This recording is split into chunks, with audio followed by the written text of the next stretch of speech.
मौका लावा म्हणलं मौका लावला, SIT स्थापन केली, करा म्हणलं SIT स्थापन केली, 10 लाखाची मदत द्या म्हणलं दिली।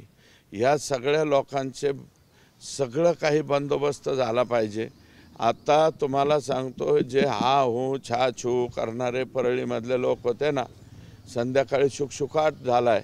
जरा परळीला जाऊन बघा, तिथल्या व्यापाऱ्यांना जाऊन विचारा, सुटकेचा एक निश्वास तिथल्या लोकांनी टाकलाय। अन्यथा या सगळ्या गुंडांच्या दबावामध्ये लोकांना राहावं लागत होतं।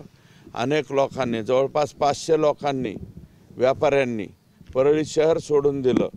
घरदार धन दौलत सगळं सोडून यांच्या त्रासाला कंटाळून 500 लोक परळी शहर सोडून गेलेले आहेत। या दोन्ही प्रकरणाच्या बाबतीत 100% शेवटपर्यंत आमची जनतेची जी अपेक्षा माझ्याकडून आहे की हे फाशीला जाईपर्यंत आम्ही गप्प बसायचं नाही।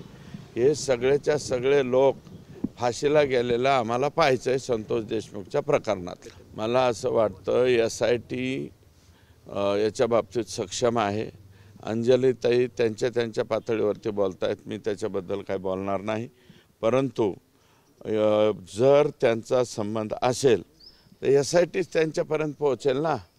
आणि मला वाटतं ते प्रक्रिया त्यांची जोरात त्या ठिकाणी चालू आहे।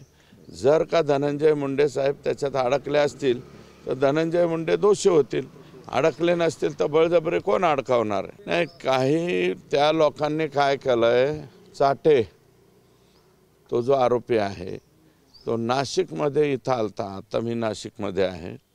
नाशिकमध्ये आल्याच्या नंतर 10 तारखेनंतर त्याने त्याचा मोबाईल बंद केला आणि तो बहुतेक गंगापूरच्या धरणात फेकून दिला आणि नंतर सरेंडर झाला।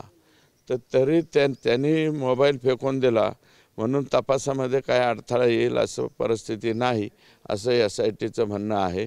जरी तो मोबाईल फेकून दिलेला असला तरी त्या कंपनीला सांगून त्याचा डाटा रिकवर करता येतो।